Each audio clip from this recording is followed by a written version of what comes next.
Hello, and welcome to another episode today of ANDYS Analysis. I'm your host, Jemima, and today we'll be talking about Germany.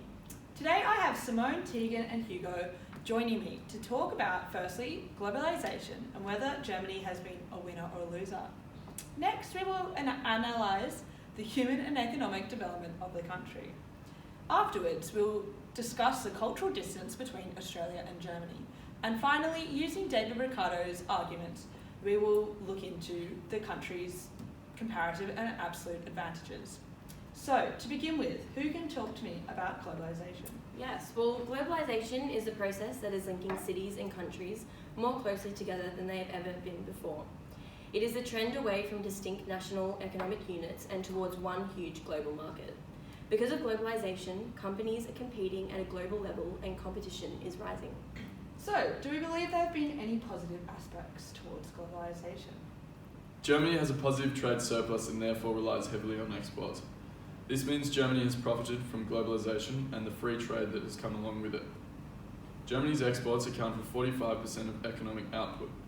It is a really busy manufacturing sector. Most commonly exported goods are cars, machinery, chemicals, electronics, electrical equipment, and pharmaceuticals. Some of the world's Fortune Global 2000 companies are located here, such as Volkswagen, Daimler, BMW, and Bayer. Germany has the fourth largest economy worldwide and is Europe's largest economy. Its export share in GDP rose from 16% in 1970 to 47% in 2007. This means that its trade and investment policies will impact Europe and some parts of the world as well. The country's share of total world trade is about 9%, and its economy is export-driven. It's the world's second biggest exporter of goods, following China. 63% of its exports are to EU countries, which is why much of the well-being of Europe is dependent on Germany. Although much of its exports are increasingly looking to Asia, and particularly China. Now, do you believe there have been any negative effects as well? Yes, because the globalization for Germany has caused insecurity among the citizens. Many Germans are concerned that in the long run, the domestic economy needs to have a better protection from foreign competitors. Germany is also facing growing demographic problems like low fertility rates, low mortality rates, and increasing life expectancy. Immigrants could solve this problem. As it is an aging population, as you can see from the graph, we've got the population younger than 30 years declining, and the population older than 60 years increasing in the future. Overall, has Germany been a winner or loser of globalisation, do we think? We feel that Germany has overall been a winner of globalization as it has benefited from this, and its economic and labor policies have allowed the country to thrive despite the financial crisis of 2007 to 2009. It is an export-driven economy and is big in the EU and worldwide with an overall stable economy. Although overall globalization has been good for Germany, it faces demographic challenges and has trouble with an aging population and a shrinking workforce. This could mean that in the future, Germany will experience demographic challenges that will be harmful to its economy. This problem, however, could be solved through immigrants. However, it has not had an immigration policy for that long now and should reorient this policy towards a more demand and labor-driven immigration. Very interesting, guys. So now let's talk about the economic and human development of Germany. So, how has the economic development of Germany been? There are numerous economic calculations that can be done to analyse the level of development in a country. Two common figures that we will focus on and analyse are the gross national income per capita and the purchasing power parity of a country. The gross national income per capita is the aggregate income of an economy generated by its production and its ownership of factors of production, less the incomes paid for the use of factors of production owned by the rest of the world. This is converted to international dollars using PPP rates and then divided by mid-year population. On the other hand, the PPP reveals the relative sizes of economies by converting their gross domestic products and related measurements into a common currency, for example the US dollar, thereby enabling comparisons based on economic and statistical theory. When analysing Germany's economic development, it is important to highlight two key dates in their history. Firstly, the Germany we know today was unified in 1990, and up until 2002, the official currency was Deutsche Mark. In 2002, the country adopted the euro as their official currency. Looking at the graph behind, which shows the country's GNI per capita converted using the PPP rate, we can see that at the time of the country's unification in 1990, GNI per capita was 31,793.424. The graph shows the country has had an upward trend with a few minor decreases at significant times. The first being when Germany officially adopted the euro as their currency in 2002. There was a slight decrease from 2002 to 2003, but it increased again in 2004. The other significant decrease in the country's GNI was in 2009, which correlates with the global financial crisis, which resulted in the world suffering from economic setbacks during the 2009 period. Currently, GNI per capita is at $46,437.49. We can also see Germany's PPP on the next graph from 1990 to 2018. After the country's unification in 1990, they had a steep increase in their PPP up until 1993. Since then, we can see that there has been a steady, slow decrease in their PPP. We can see that the currency changed to the euro in 2002.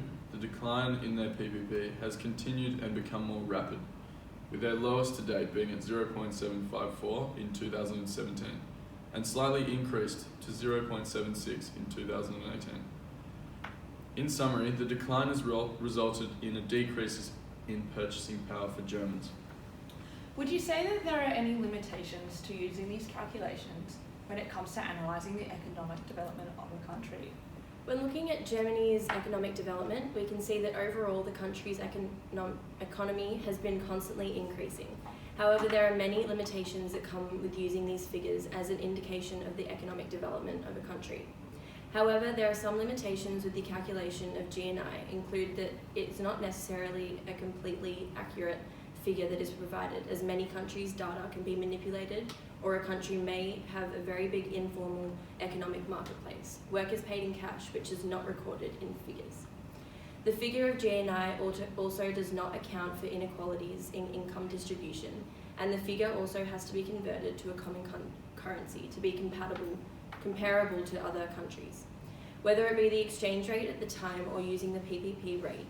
This, however, brings into the limitations that PPP has.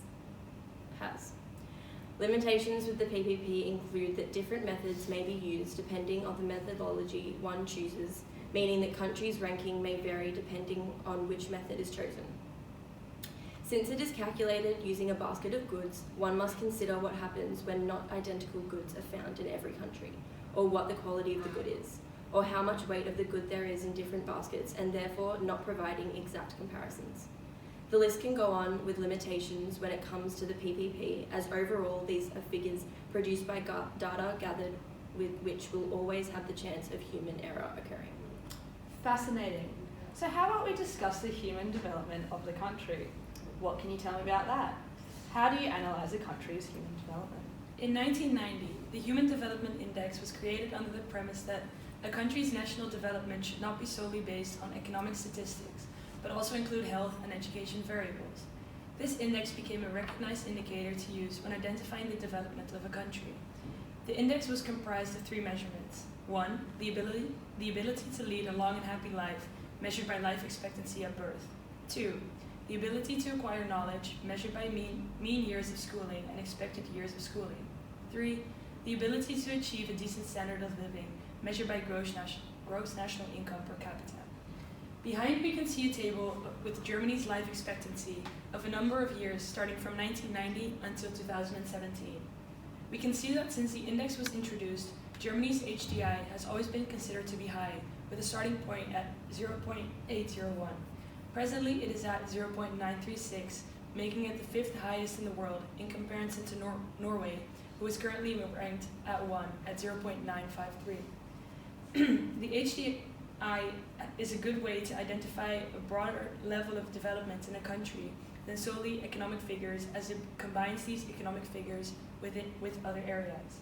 However, a limitation that comes with the HDI is that the figure itself needs to be broken down into each component to truly see the different levels of growth in each of the three components and see if they have improved or not.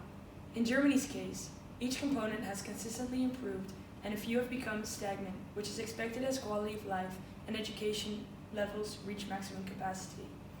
Another limitation is that the collection of data for these figures to be calculated may not be 100% accurate and may inure a level of human error.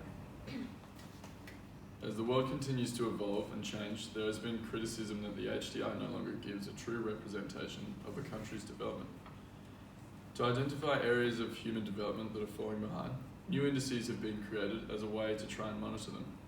In 2010, 3 indices were introduced as a way to monitor poverty, inequality, and gender empowerment. The 3 indices are the Multi-Dimensional Poverty Index, MPI, the Inequality Adjusted Human Development Index, IHDI, and the Gender Inequality Index, GII. When analyzing these indices, the MPI is not relevant to Germany as it is used for developing nations. However, we can look at its IHDI and GII. The IHDI takes into account inequality in all 3 dimensions of the HDI by discounting each dimension's average value according to its level of inequality. The IHDI is basically the HDI discounted for inequalities. The loss in human development due to inequality is given by the difference between the HDI and the IHDI and can be expressed as a percentage. As the inequality in a country increases, the loss in human development also increases. This is seen on the table behind. Germany's IHDI falls to 0.861 from an HDI of 0.936, overall an 8.1% loss. When looking at the table, we can see that the biggest inequality the country has is their income at 17.7%. On the other hand, the GII reflects gender-based inequalities in 3 dimensions: reproductive health, empowerment, and economic activity. Reproductive health is measured by maternal mortality and adolescents' birth rates. Empowerment is measured by the share of parliamentary seats held by women and attainment in secondary and higher education by each gender. And economic activity is measured by the labour market participation rate for women and men. The GII can be interpreted as the loss in human development due to inequality between female and male achievements in the 3 GII dimensions. On the other hand, there's a table behind me that we can see that Germany is ranked 14 out of 160 countries with a GII value of 0.72. From the breakdown of each component, we can see that female and male have close to the same percentage of population with secondary education. However, men do not have 10% on women in labour force. Women also hold less than half of parliamentary seats. Are there any limitations to these new indices? Yes, as the HDI, there are limitations that come with these figures as they are not ranked against all countries of the world. Records of figures may be inaccurate and you need to break down each component of each index to get the full picture, not just the one number. Although using all the varying types of indices, you are able to grasp a broader and more accurate picture of a country's level of development in all aspects. So overall, do you think for an Australian firm considering a presence in Germany, the economic development measure or the human development measure holds a greater significance to them? It truly depends on what the firm's intentions are from entering into Germany. If a firm wants to be looking at solely an economic point of view and possibly care little for quality of life or standard of living employment may enjoy them, they may focus more on the economic development analysis. However, since it is a developed country, a firm would not be looking to enter into Germany for the purposes of low wages or relaxed laws and regulations. However, overall, I believe it is more beneficial for a company in any industry wanting to expand into Germany to consider the human development indices. Each index should be broken down into each category and analyzed, and you are able to see a true picture of the country as a whole and as a place to enter into. Through analyzing Germany's development, you can gauge that they continually are improving in all aspects, including economically, and will be a stable place to enter into a market. Thanks guys, that was fascinating. So what are the findings on the cultural difference between Australia and Germany? Judging by the elements of the cultural distance dimension of Gammelwatt and Hofstede's framework, Germany and Australia are displaying many complementary attributes. Could you please elaborate on this, and how important is language in expanding into Germany? We can see the huge impact language barriers has on trade, being 3 times less effective with countries without a common language compared to the ones that do.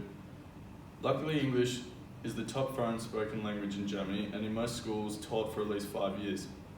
This makes for a more efficient way of communication and trade between Germany and Australia. Terrific news! So what else can you tell me about Germany's culture that could be beneficial to Australia's trade?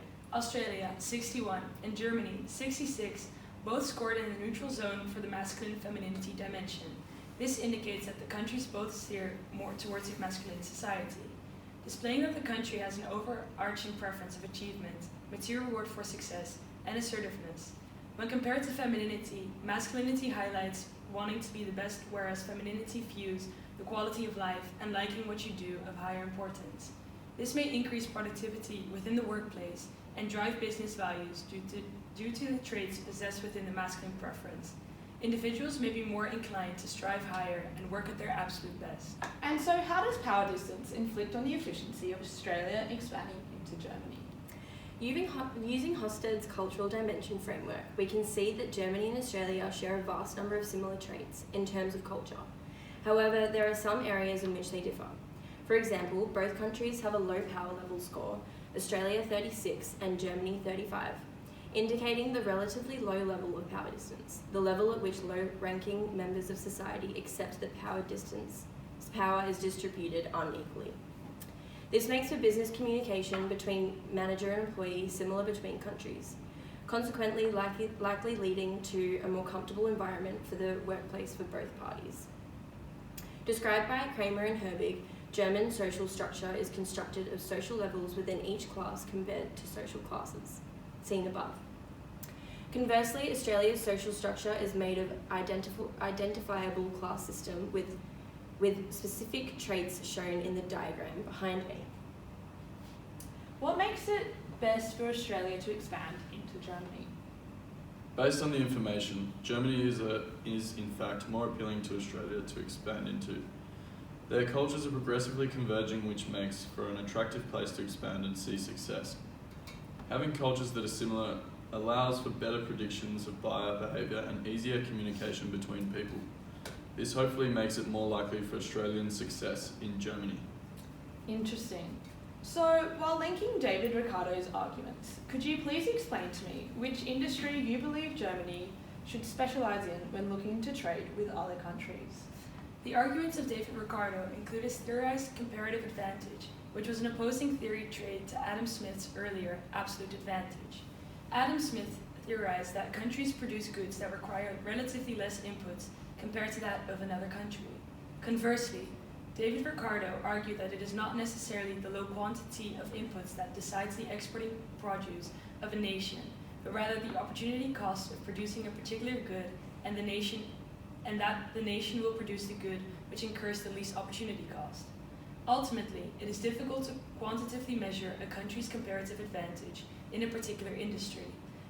This is because the concept of comparative advantage is defined in terms of relative auto-serving prices that cannot be observed in the post-trade balance. Therefore, to remove needless complexity in explanation of Germany's industries that exhibit comparative advantage, we will use qualitative explanation that reflects the quantitative analysis results. It could be perceived that Germany may have a lower comparative advantage in products that are very labour intensive due to relatively high labour costs. However, in technological and scientific development, the relatively high cost of labour is offset by the high productivity and innovative production and technological developments by the German workforce. Interestingly, this results in industries involving easy-to-imitate manufacturing processes, such as raw materials, are decreasing in comparative advantage.